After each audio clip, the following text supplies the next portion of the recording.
이제 우리 드디어 이제 19장 이제 얼마 안 남았네요, 그죠? 오늘 내용을 여러분들이 함께 읽어보셨지만은 하나님을 찬양하는 내용입니다. 아마 좀 이렇게 센스가 있으신 분들은 아마 읽으시면서 아마 이 찬양이 몇 번 나오는가 혹시 세신 분들이 있을 것 같은데, 할렐루야가 몇 번 나옵니까? 읽으시면서 발견 못 하셨어요? 할렐루야 4번이 소개가 돼요. 4번. 그 여호와를 찬송할지어다 더불어 3번이 소개됩니다. 근데 할렐루야 뜻은 여호와를 찬양하라, 여호와께 경배를 돌리라 뜻이기 때문에 결국 오늘 본문의 내용은 하나님을 찬양하라의 내용이 7번 완벽한 숫자로 등장합니다. 하나님을 찬양하라. 근데 찬양의 이유가 뭐죠? 5절까지의 내용이 소개되고 6절부터 10절까지 두 개의 내용이 소개됩니다. 우리가 여호와 하나님을 찬양하는 이유에 대해서, 자 5절까지는 모든 불의와 죄악이 멸망되었기 때문에 찬양하라는 것입니다. 모든 죄악이, 하나님이 지금 우리 앞에 있는 음녀 바벨론 세상을 심판하였습니다. 그래서 이 모든 세상의 불의와 죄악을 하나님께서 멸망을 시키고 멸하였기 때문에 이 사실로 너희는 찬양할지어다.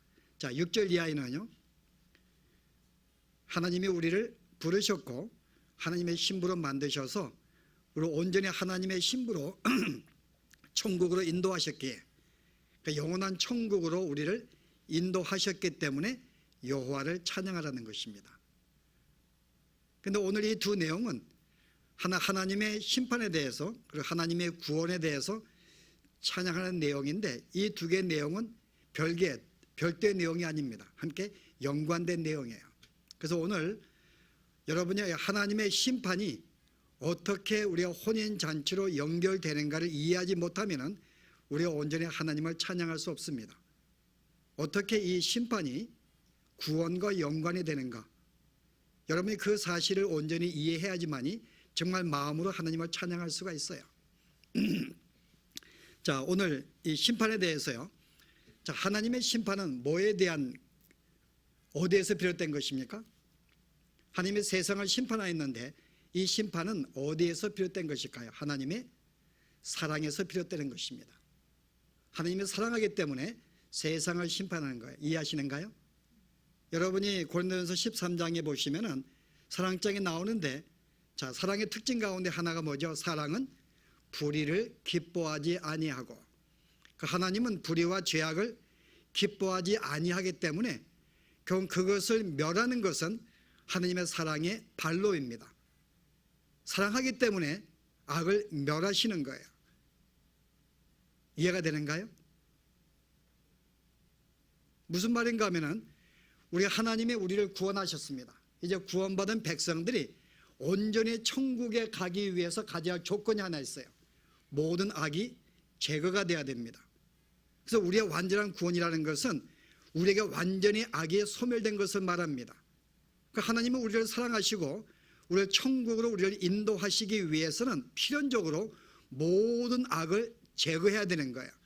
그래서 모든 악의 제거는 곧 우리의 영원한 구원의 완성입니다. 그래서 우리가 영원히 구원받기 위해서는 악은 필연적으로 제거가 돼야 되고 그것은 소멸돼야 되는 거예요. 그래서 우리가 천국에 산다는 것은 더 이상 악이 존재하지 않는다 그 말입니다. 더 이상 악이 없고 불의한 삶이 없는 곳, 그게 천국이에요. 그래서 우리가 천국에 가는 하나의 조건은 모든 악과 불의가 제거가 돼야 됩니다. 그래서 오늘 여기에 하나님께서 모든 불의와 악을 제거하시면 결국은 우리로 하여금 온전한 완전한 구원을 주시기 위한 것, 그래서 찬양하는 것입니다. 그런데 오늘 이 심판이 주님이 오실 때에만 세상의 악이 제거되는 건 아니에요. 오늘 이 삶의 현장 속에서도 우리를 여전히 계속 우리의 구원을 만들어 가시기 위해서 여전히 우리의 각자의 삶 속에 하나님이 심판하십니다. 그 심판은 뭘까요? 불의를 심판하는 거예요. 그래서 오늘 우리의 구원받은 성도들의 각자의 삶 속에 하나님이 계속 우리에게 심판을 하십니다. 그 심판은 우리의 죄악과 불의에 대한 심판이거든요.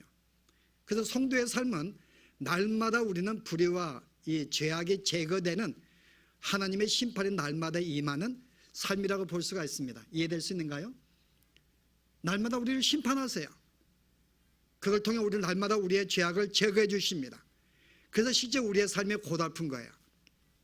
여전히 우리는 구원받은 자로서 죄악된 성품이 남아있기 때문에, 옛사람이 있기 때문에 이 삶을 날마다 하나님이 심판하셔서 제거하는 삶이 우리에게 있기 때문에 결코 구원받은 성도의 삶은 우리가 편하게 쉽다고 볼 수 없습니다. 우리 죄악이 제거되는 것은 고통스러운 거니까요. 이거 힘든 것입니다. 왜냐하면 우리의 죄악된 삶은 죄악을 추구하는 거야. 그 삶이 아름답고 즐겁기 때문에, 우리 옛날의 삶이 항상 그립기 때문에 우리 옛사람은 그것을 추구하고 있는데, 하나님은 그것을 항상 우리를 끊고 소멸해서 그렇게 살지 못하도록 우리의 삶을 치시니까요. 그 우리의 삶은 편한 것이 아니죠. 그래서 이 삶을 고난이라 그럽니다. 옛 성품을 제거하는 것, 불의를 제거하는 것, 바로 이것을 고난이라 그래요. 그 여러분들이 정말 이 옛삶의 습관을 저버리고 하나님의 사람으로 살려고 애쓰는 그 삶 자체가 우리에게는 고통입니다. 쉽지가 않으니까요. 옛 성품을 치는 것, 이거 쉽지 않습니다. 근데 이와 같은 목적이 뭐겠어요? 우리에게 찾아오셔서 우리와 싸우시고 우리의 불의를 제거하시고 날마다 우리를 새로운 성품 가운데 살도록 도전하시고 채찍질하시고 징계하시는 그 하나의 목적은 뭘까요? 신랑을 온전히 맡게 하기 위한 것, 우리를 정결하게 만들어서 그리스도의 신부로서 부끄러움이 없는 자라 만들기 위한 것입니다. 그래서 오늘 이 내용을 이해하기 위해서는 여러분이 이 구약 성경에 나오고 있는 이 성경에 소개되는 혼인에 대한, 이 결혼에 대한 우리가 그 이해를 해야지만이 우리 이 말씀을 이해할 수 있어요. 왜 끊임없이 우리를 치시고 우리를 정결케 만드시는가? 자, 그 이유는 이스라엘의 혼인 관계에 대해서요. 자, 여러분이 이스라엘은 그들의 결혼의 관점은 뭘까요? 제가 지금 이 말이 지금 혼나고 있는데, 우리는 결혼식을 하는 순간부터 우리는 부부로 인정이 됩니다. 그런데 이스라엘은 조금 달라요, 우리와요. 이스라엘의 결혼은 그들은 약혼부터 그들은 결혼으로 인정을 합니다. 내가 한 사람이 여자에게 청혼을 했어요. 그가 허락을 했습니다. 그래서 약혼을 합니다. 그때부터 이제 약혼한 순간부터 우리는 법으로 정식으로 인정을 해줘요. 그럼 결혼은 언제 하는가 하면 1년 이내에 결혼을 해야 됩니다. 약혼식 가진 다음에 1년 이내에. 그 1년 이내라는 것은 왜 1년인가 하면은 내가 이제 신부를 데려오기 위해서는 마땅히 지불할 값이 있어요. 신부의 값을 부모에게 갚아야 됩니다. 그래서 신랑이 1년 동안 1년 안에 신부의 몸값을 그 부모에게 갚는 그 기간을 1년의 유효를 주는 거예요. 그래서 1년에 이제 내가 열심히 일해가지고 그 몸값 지불하게 되면은 그때는 신랑은 언제든지 신부를 데려올 수가 있습니다. 1년 이내에 데려와야 돼요. 그래서 이들은 신부를 데려오는 결혼식의 부부가 아니라 이미 약혼 시기부터 이미 부모로 인정합니다. 그래서 이것을 깨기 위해서는 이혼을 하면 되는 거예요. 자, 그러면 1년 동안에 신부가 할 일은 뭘까요? 신랑이 자기의 몸값을 지불하고 자기를 데려오는 것, 그 기간 동안에 몸을 정결케 하는 것입니다. 만약 그 사이에 1년 사이에 정결케 하지 못하면요, 언제든지 신랑은 그 계약을 파혼할 수 있어요.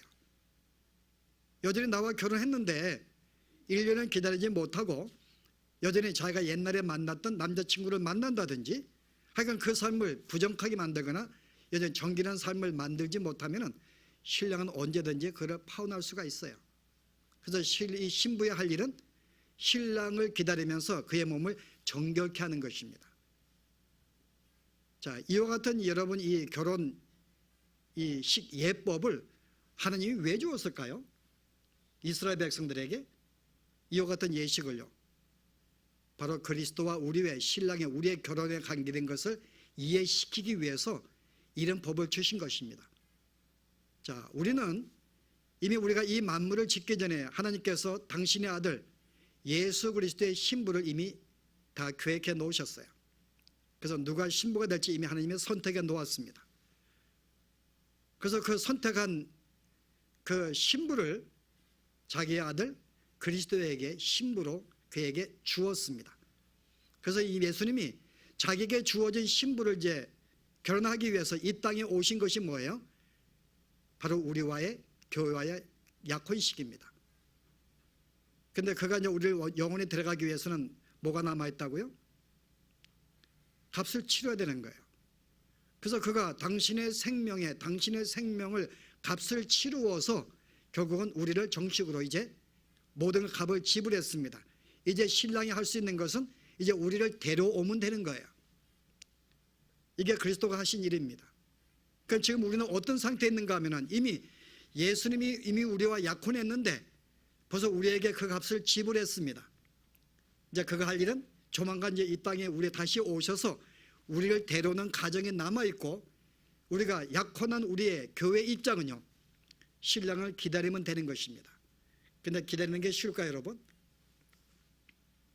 여러분 약혼식을 했는데 신부가 떠난 다음에 1년 동안 아무 소식이 없다 그랬죠. 여러분 계속 신랑만 바라보는 거 여러분 쉬울까요? 뭐 그전에 연애기를 한 사람들은 별로 그렇게 이 내용에 실감이 안 가는데요. 여러분 중매해가지고 처음 얼굴 보지도 못한 남자 부모의 중매에서 처음 만났는데 그냥 결혼식을 했어요. 약혼식을 했습니다. 얼굴 한번 본 것뿐이에요. 그래서 1년 동안 기다리는 것 여러분 쉽지 않습니다. 여러분 오늘 이 결혼의 여러분 이 식을 여러분 이해해야지만이 오늘 이 내용을 이해할 수가 있어요. 자, 1년의 과정이 뭔가 하면은 오늘 봉독한 말씀 보았더니 하나님께서 이제 온전하게 그 행위를 그 온전한 신부로 만들기 위해서 오늘 봉독한 말씀에 신부로 하여금 그에게 거룩한 세마포를 입혔다고 말합니다. 그리고 신랑을 맞이하기에 부족함이 없는 그런 존재로 만들어 주었다고 이야기합니다. 자, 만든 자는 누구라고요? 하나님께서 그렇게 우리를 정결케 만들어 주었다는 거예요. 무슨 말인가 하면은 우리의 신랑 되시면 전능하신 분입니다.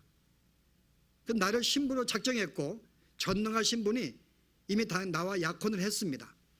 당시에 몸값을 지불했습니다. 그런 분이 관 내가 1년 동안 나를 기다리기 전에 그를 다시금 세상에 부정한 것을 옛 친구를 만나게 해서 그를 데려오는 실패하는 일은 결코 없다고 하는 것입니다. 그래서 그리스도가 어떻게 하셨는가요? 실패하지 않기 위해서 당신의 가장 친한 친구, 함께 어릴 때부터 함께 자라왔던 가장 친한 친구, 즉 자기라고 할 수 있는 그 종을 신부에게 보낸 것입니다. 그래서 1년 동안 어떻게 해요? 신부가 몸가짐을 잘할 수 있도록 신랑을 잘 이렇게 맞이할 때 부끄러움이 없도록 계속 정결한 신부로 준비시키는 것입니다. 그 종을 하나 보내가지고 어떻게 해요? 신랑이 어떤 사람인지, 당신을 얼마나 사모하고 사랑하고 있는지, 당신이 위해서 생명을 준 것까지 계속 이야기를 합니다. 신랑이 어떤 분인지를 계속 이야기해 주는 거예요. 그리고요, 그래서 신랑만을 바라볼 수 있도록, 신랑에게 그 은혜에 감사할 수 있도록, 그리고 더 이상 옛삶에 치우치지 아니하고 옛 신랑을, 옛날의 친구를 바라보지 않도록 계속 역할을 하도록 하나의 종을 보냅니다. 1년 동안 신랑이 올 때까지 종이 그 일을 감당하는 거예요. 몸가짐만 잘할 수 있도록, 신랑을 생각할 수 있도록, 그가 어떤 분인지 계속 알아갈 수 있도록 계속 줍니다. 그 신랑이 누굴까요, 여러분? 성령이십니다. 예수님께서 우리를 피값 사시고 이미 모든 것을 지불하셨기 때문에 이제 데려가면 끝인데 그 사이에 신부를 홀로 두지 아니하고 성령을 보내셔서 계속 우리와 함께 하시면서 어떻게 해요? 신랑이 어떤 분인지, 그가 뭘 행하셨는 나를 위해서, 그리고 내 마음이 계속 다른 데 향하지 않도록 계속 내 마음에 감동을 주고 설득을 하고 이해를 시키고 계속 그래서 계속 신랑을 바라볼 수 있도록 만드는 것이 성령이 하시는 일입니다. 그래서 오늘 구원은 우리 구원의 완성, 우리가 온전히 정결한 신부로 준비가 되어서 결국은 신랑을 맞이하고 결혼한 것은 결국은 누구의 덕이라고요? 오늘 누구의 덕이란 말합니까? 우리에게 이 모든 옳은 행실을 할 수 있도록 거룩한 옷을 입히신 분이 누구기 때문에요? 하나님이시기 때문에 결국은 여호와를 찬양하라는 것입니다. 그럼 오늘 우리의 구원의 완성은 누구한테 있다고요? 우리의 노력이나 우리의 힘이 아니라 하나님이 그렇게 만들어 주었기 때문에요. 그의 종 되신 성령을 보내셔서 계속 정결하고 신랑을 바라볼 수 있는 그와 같이 설득하고 붙잡아 주었기 때문에 이 모든 우리의 구원의 완성은 그 하나님으로 인해서 그의 붙잡아 주심과 그의 능력과 그의 감동과 그의 인도하심을 통해 이루어졌기 때문에 여호와를 찬양하는 것입니다. 그래서 오늘 두 번째가 바로 왜 우리가 여호와를 찬양하는가? 그가 우리를 붙잡아 주시고 온전한 신부로 만들어 주었기 때문에요.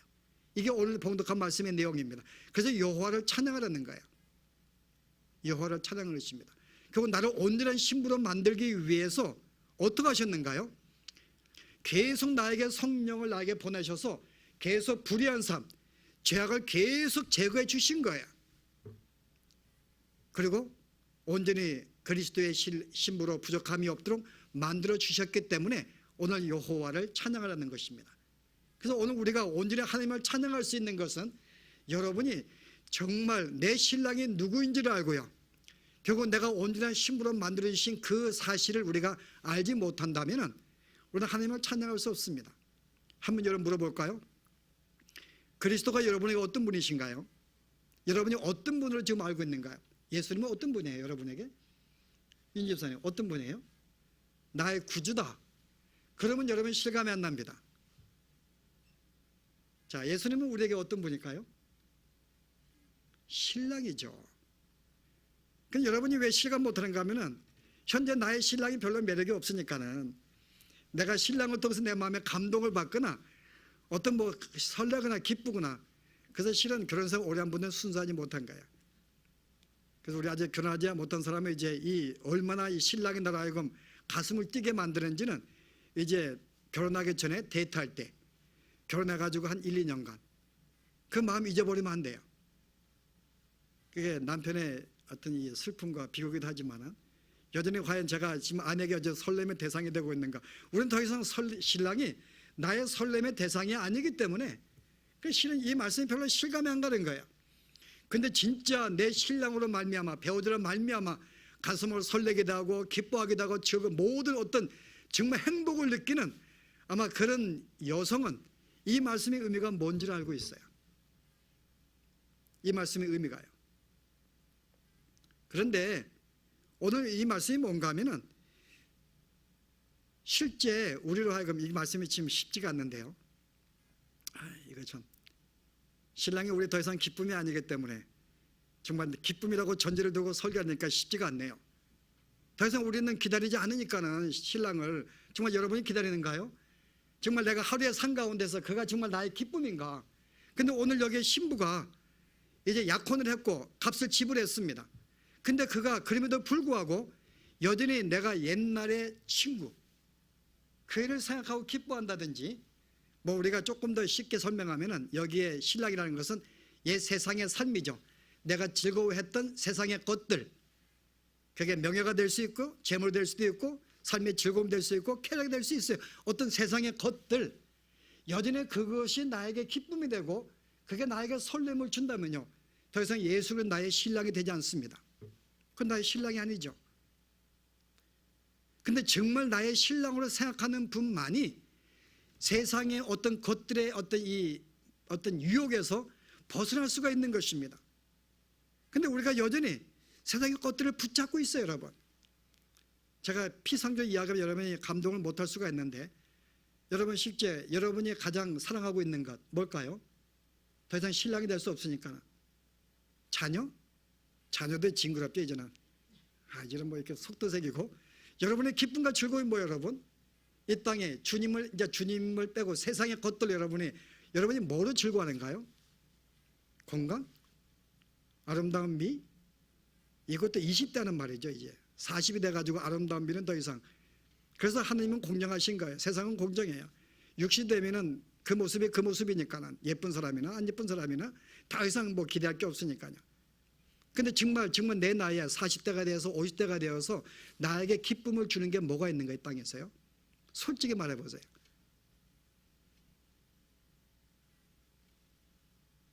조금 이렇게 세상에 물을 먹은 분들에게 물어봐야지 이게 실감할 텐데, 우리 이상권 집사님 이거 지금 시험 받을 수 있는데, 그죠? 이상권 집사님 뭐가 기뻐요? 아내가 기쁨을 주는가요? 아니면 자녀가 기쁨을 주는가요? 지금 내 마음을 그 하루 가운데 조금이나 기쁘게 해주는 거, 솔직히 사업이 아닌가. 그 얼마 전에 우리 사업 하나 또 이렇게 또 하나 인수하셨는데 이게 확장이 되면서 이제 그 기대감을 가지고 혹시 이제 그걸 통해 돈을 모으는 것. 혹시 이게 우리의 기쁨이 아닌가 여러분. 현재 나에게 기쁨을 줄 수 있다면은 여러분 솔직히 말해서 여러분이 가지고 있는 돈이라는 것은 실제 우리에게 기쁨인 건 사실입니다. 왜냐하면 돈을 붙잡고 있으니까 이거 쓰고 싶지 않거든요. 이거 가난한 자에게 이게 구제하는 것도 좀 아깝고 뭔가 이렇게 헛된 데 쓰는 것도 아깝고 계속 돈을 붙잡고 있는 건 실제 우리가 숨길 수 있는 우리의 삶의 현장입니다. 물론 모든 분들은 볼 수 없어요. 대부분의 분들은 돈은 나에게 애착입니다. 나에게 기쁨이에요. 실제 주님보다는 돈이 더 기쁨이거든요. 그러니까 돈을 붙잡고 있죠. 이거 헌금하는 것도 아깝고 구제하는 것도 아깝고 나무를 쓰는 것도 아깝고 왜 모으는지 몰라요. 죽은 다음에 어떻게 하려고 그거. 죽은 다음에 뭐 안 해주고 가려고 자기 누구한테 주려고. 무슨 말인가 하면은 실제 여전히 이 신부가 신랑과 결혼을 했는데 그 신랑을 사모하고 그것으로 기뻐하고 기다리지 아니한다면은 그거는 뭐가 되는 거예요? 언제든지 신랑 그를 파혼할 수 있습니다. 부정한 여인으로 보고요. 그래서 스포츠 목사님은 오늘 우리가 구원받은 교회들이 여전히 오실 신랑, 우리가 그 땅에 천국에 소망을 두지 않고 우리가 그날을 기다리지 않고 여전히 이 땅에 내가 결혼 전에 내가 가졌던 주님과의 내가 만남 전에 가졌던 기쁨을 주었던 것에 여전히 계속 그것에 연연하고 붙잡고 있다면 그것은 음녀교회이다. 그게 음녀가 아니냐, 가늠한 여인이 아니냐라고 이야기를 해요. 다시 말해서 그것은 진짜 신부가 아니라 가짜 신부라는 거죠. 진짜 내가 그리스도의 진짜 신부라면은 여전히 내가 그 신랑을 기다리고 사모하고 그로 기뻐하고 즐거워한다는 것입니다. 그리고 신랑 앞에 내가 설 때 부끄러움이 없게 만들기 위해서 여전히 나의 삶을 정결하게 만든다는 거죠. 물론 이 시작은 신랑의 시작입니다. 신랑이 나를 사랑하고 당신의 모든 생명을 주었기 때문에 나에게 감동을 주는 거예요. 그리고 여전히 당신의 종을 보내어서 성령을 보내어서 계속 나를 붙잡아 줍니다. 이 사실을 안다면은 정말 내가 신랑이 올 때까지 내가 어떠한 마음을 가진다고요? 정결한 마음을 붙잡고 더 이상 부정한 여인 닮기 위해서 계속 내 마음을 정결하게 만들어 가는 것, 이 삶을 가져야 되는데 여전히 그렇지 아니하고 세상을 바라보고 그게 나의 기쁨이 되고 그게 나의 설렘이 된다면은 그가 진짜 신부인가 그 말입니다. 그는 가짜 신부일 수밖에 없다는 거죠. 그래서 정말 내가 오늘 이 말씀 앞에서 내가 어떤 신부인가, 정말 여전히 내가 신랑으로 기뻐하고 그를 기다리고 있는 존재인가. 그렇지 않다면은 너는 분명히 가짜 신부일 수밖에 없지 않겠는가. 근데 오늘 주님은 우리는 뭐라 그래요? 나로 하여금 실패하지 않는 분입니다. 여전히 나에게 계속 나를 붙잡아서 정결한 신부로 만들기 위해서 성령을 보내어서 나에게 계속 나를 붙잡아 주는 거야. 설득을 시키고 계속 나를 붙잡아 주고 세상에 못 나가게 만들고 부정한 생각 못하게 만들어 주시기 때문에 결국 우리의 구원은 완성이 될 것입니다. 그래서 내가 신부로서 정결케 하라고 말합니다. 오늘 봉독한 말씀이 뭐라 그래요?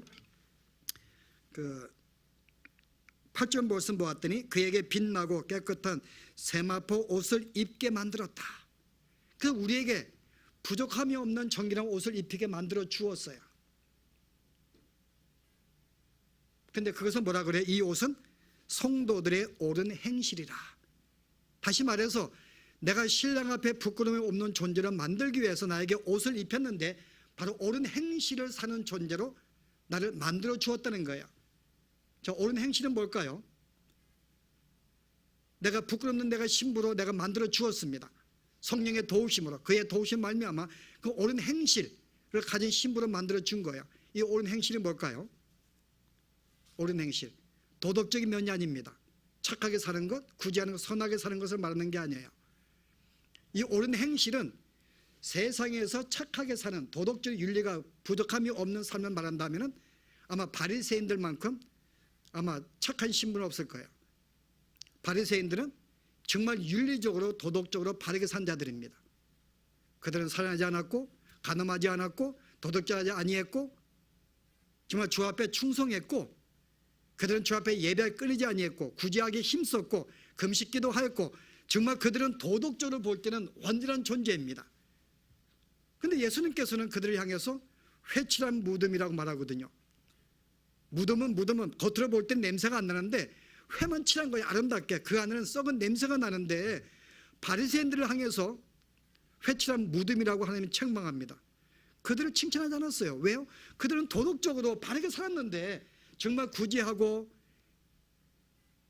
그들은 금식을 하고 바르게 살고 착한 일을 하고 간음하지 않고 도덕질하지 않고 거짓말도 안 하고 살았는데요, 주님은 그들을 인정하지 않습니다. 오히려 그들은 간음한 영, 가짜 신부라고 말하고 있는 거예요.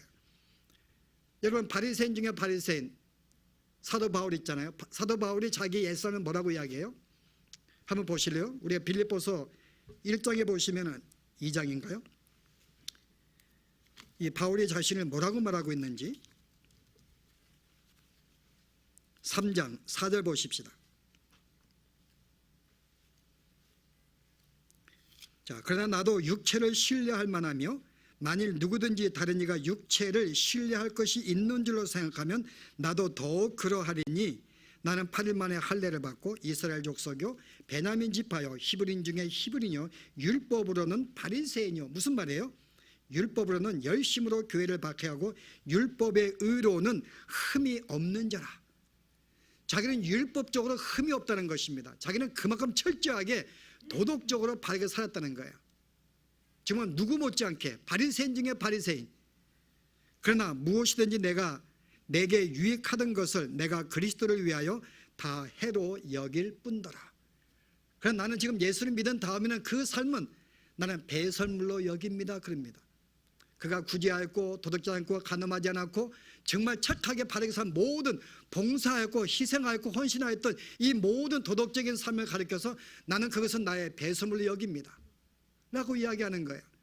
그래서 오늘 주님이 우리에게 부끄러움이 없는 신부로 만들기 위해서 세마포 옷을 입혔는데요, 그게 우리가 옳은 행실이란 말입니다. 이 옳은 행실은 결국은 도덕적인 삶 말하는 게 아니에요. 여러분의 봉사나 헌신이나 희생이나 어떤 구제나 여러분의 어떤 그 모습이 오늘 우리의 옳은 행실이 아니라는 거죠.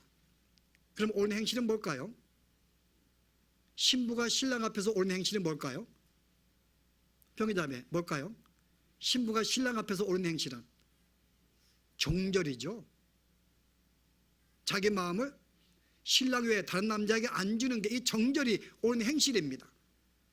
그러면 신부가 내가 신랑 되신 그리스도를 바라보지 않고 여전히 나의 옛 신랑 세상의 것들을 바라보고 그것을 기뻐하고 즐거워하면 정죄를 지키지 못한 것입니다. 그 가짜 신부죠. 그래서 오늘 여기 말하는 것은 그걸 말하는 거예요. 실제 도덕적인 삶을 말하는 게 아니라 나의 마음이 신랑으로 만족하는가, 신랑으로 기뻐하는가, 신랑만을 바라보는가, 그건 나의 유일한 행복인가. 그러면 그가 진짜 옳은 행실을 갖고 있는 거죠. 오늘 여기 말하는 것은 여러분이 헌신하고 구제하고 봉사하고 착한 일은 그런 정계 아닙니다. 진짜 나에게 만들어 옳은 행실이라는 것은 신랑만을 바라보는 것. 내가 뭐로 만족하냐 그 말이에요. 범죄한 인간은 원래는 범죄하기 전에 인간은 하나님으로 만족하도록 지음받은 인간이었어요. 근데 그 범죄한 다음에 하나님께 버림받은 이후로는 내가 뭔가 주님으로 내 마음에 채워져야 되는데 범죄한 다음에 주님과 이 교제가 단절된 다음부터는요, 우리는 내 마음속에 만족함이 없는 거예요. 주님은 나의 만족인데 그가 내 마음에 채워줘야지 내가 진짜 기뻐하는데요, 대단 주님은 내 마음을 채워주지 못합니다.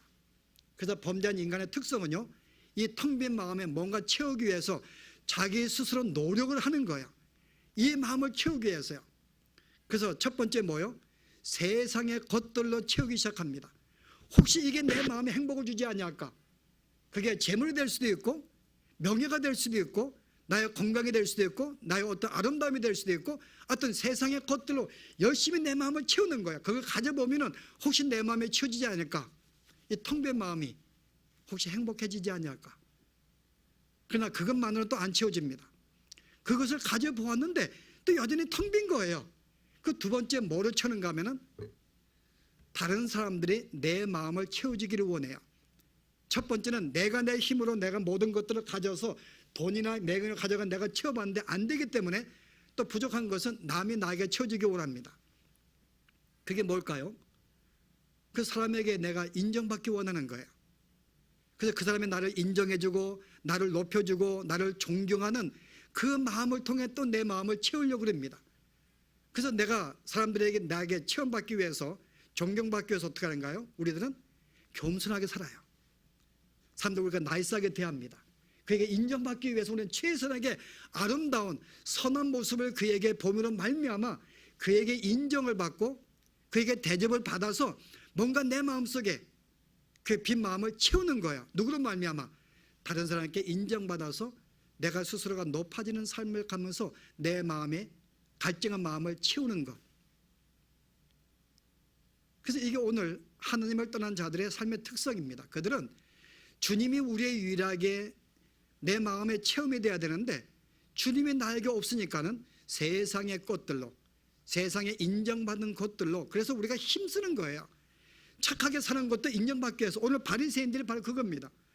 바리새인들이 왜 구제하고 그들이 이렇게 어떤 그 사람들에게 봉사하고 그 모든 목적이 뭐예요? 그들에게 인정받기 위해서, 존경받기 위해서. 그럼 내 마음이 뭔가 이 마음이 채워지니까요. 여러분 이게 죄의 특성입니다. 그 하나님을 떠난 자들은 남이 나를 채워주기를 원하는 거예요. 내가 남을 채워주는 게 아닙니다. 여전히 모든 삶이 자기중심적인 거예요. 자기가 인정을 받고 자기가 체험을 받고 뭔가 모든 사람이 자기를 위해서 존재하는 것이, 이게 바로 나쁜 행실인 것입니다.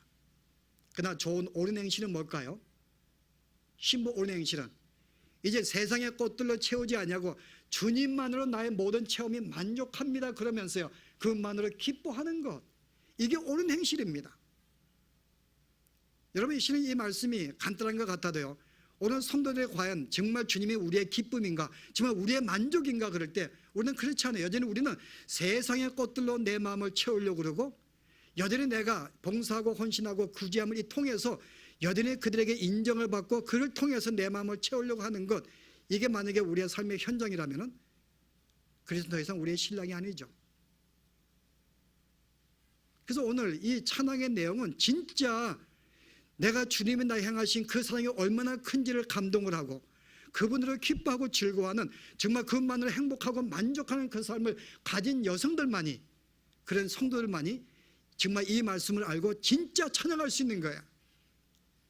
그분이 행하신 내 기쁨을 생각하니까 내가 정지를 지킬 수밖에 없으니까요. 이 모든 내가 바르게 산 것은 역시 주님의 덕입니다. 내가 당신의 그 사랑을 기하면 내가 감동할 수밖에 없고 내 마음을 지킬 수밖에 없기 때문에. 그래서 오늘 이 말씀 뭐라 7절에 보았더니요, 그의 아내가 자신을 준비했다.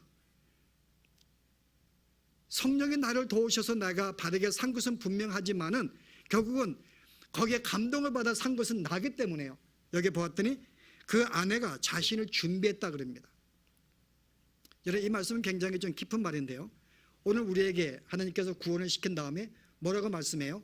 이제 너 나의 신부기 때문에 정결하게 살라고 말합니다. 여러분 그 전제는 뭐예요? 너 더 이상 정결해, 나를 기다려, 나를 기뻐해 라고 말하는 것은 전제가 있습니다. 여러분 그 전제가 뭘까요? 군대 갔다 오신 분들 아는데요, 내가 군대에 입대하게 되면 제일 먼저 총기를 다루는 분이라, 총기를 그것을 분해하고 조립하는 게 나옵니다. 그래서 그거 제일 먼저 가면 그거 가르쳐요. 어떻게 분해하는지, 어떻게 조립하는지. 근데 이게 능숙하게 되면 그 다음에 1분 내에 이제 분해하고 조립하라고 명합니다. 그 1분 내에 하는 거예요. 못하면 또 벌 받기도 하고. 근데 총기를 조립할 때 내가 1분 내에 조립해 그럴 때요, 전혀 총기를 달아보지 않거나 거기에 대해서 분해하고 조립하는 걸 훈련받지 않는 자에게는 요구하지 않습니다. 그거를 요구한다는 것은 이미 그거를 분해하고 조립할 수 있는 이미 준비가 되었다는 것, 전제가 되는 거예요. 여러분 무슨 말인지 아세요? 그럼 성도들에게 내가 정결하라고 명하는 것은요, 이미 우리를 준비시키지 아니하고는 어때요 여러분? 명할 수가 없는 거예요. 이미 우리가 준비가 되었다는 것입니다. 준비가 안 된 자에게 명할 수가 없으니까요. 제가 조금 전에 여러분이 한 예를 들면요, 요한복음 5장에 보시면은 38년 된 병자가 나옵니다. 그런 날 때부터 앉은 벽에 일어설 수가 없어요. 그 베데스다 물가가 있으면은 거기 물에 제일 먼저 들어가는 자가 난다는 어떤 그런 어떤 전설이 있기 때문에 거기에 들어가기 원했어요. 근데 못 들어가는 거예요. 움직이지 못하니까요. 근데 거기에 주님이 나타나셨습니다. 그 주님의 첫 마디가 뭐예요? 그게 명하시는 말씀이 있습니다. 근데 이 사람은 이 예수님의 자기를 들여다가 물속에 던져지기를 원하는 마음이 있었어요. 근데 주님이 그에게 명하는 말씀이 있습니다. 내가 일어나 내 자리를 들고 걸어가라고 명합니다. 근데 이 사람이 결국 일어나서 자리를 들고 결국은 가는 모습이 나옵니다.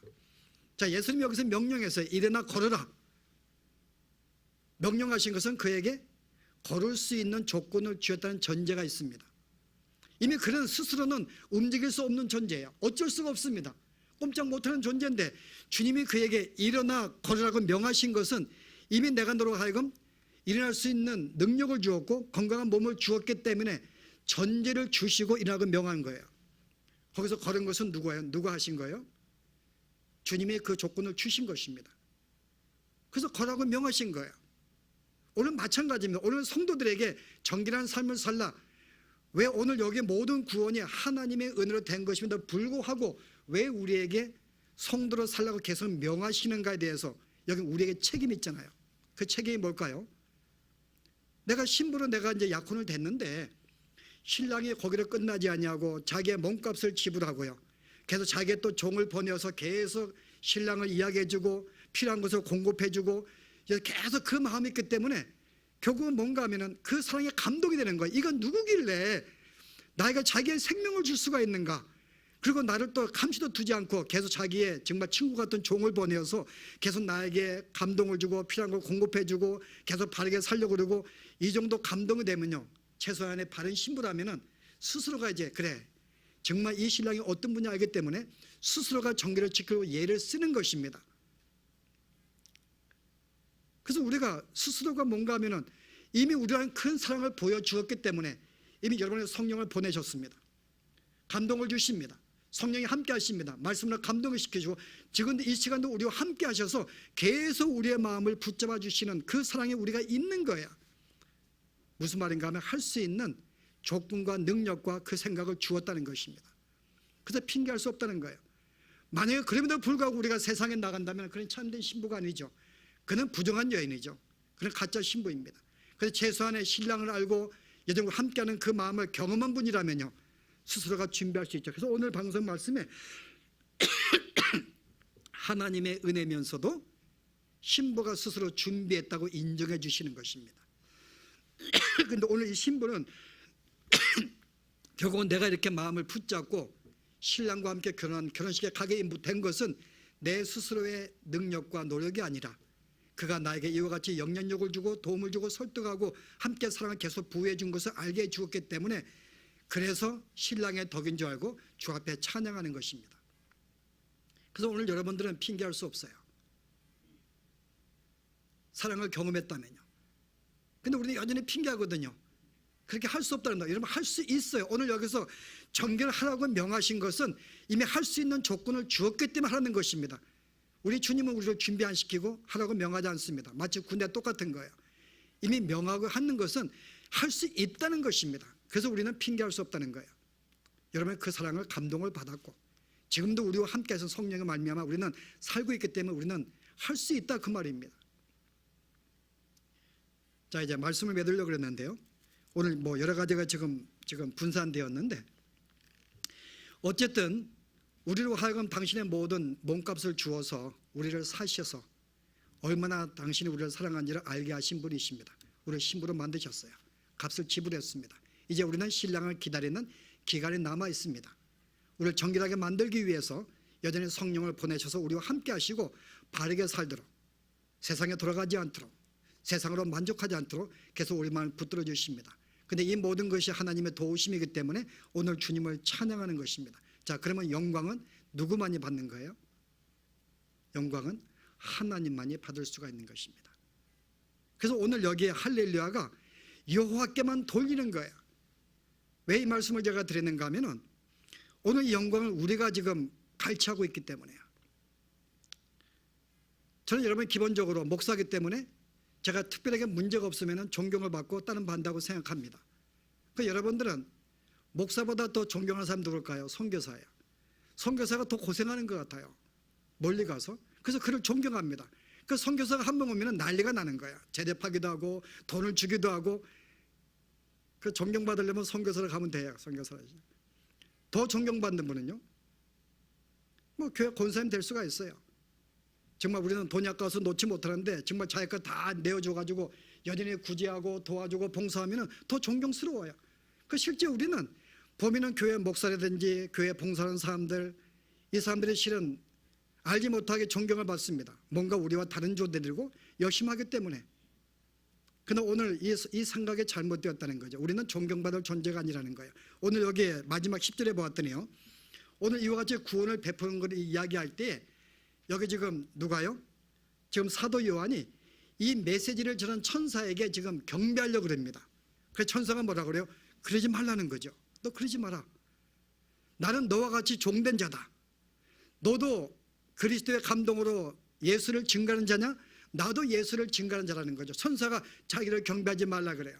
여러분 이 말씀 몇 군데 많이 나오죠. 사도행전 보시면 여러분 그 10장에 베드로 고넬료 가정 갔을 때 고넬료가 베드로에게 인사를 했더니요, 야 그러지 마라. 나도 너와 똑같은 사람이다. 14장에는요, 바울과 바나바가 루스드라에 갔는데 거기에서 안진뱅이를 고쳐요. 그때 루스 사람들이 뭐라 그래요? 저는 신인가 보다. 신이 인간의 모습으로 와서 그래가지고 그에게 경배하려고 그럽니다. 루스드라 도시 사람들이요. 그랬더니 바울과 바나바가 그냥 놀래가지고요, 자기 옷을 찢으면서 뭐라 그래요? 지금 뭐 하고 있느냐? 너와 나는 똑같은 인간인데 왜 내가 나를 경배하려고 그래? 그럽니다. 경배받기를 거절하는 거예요.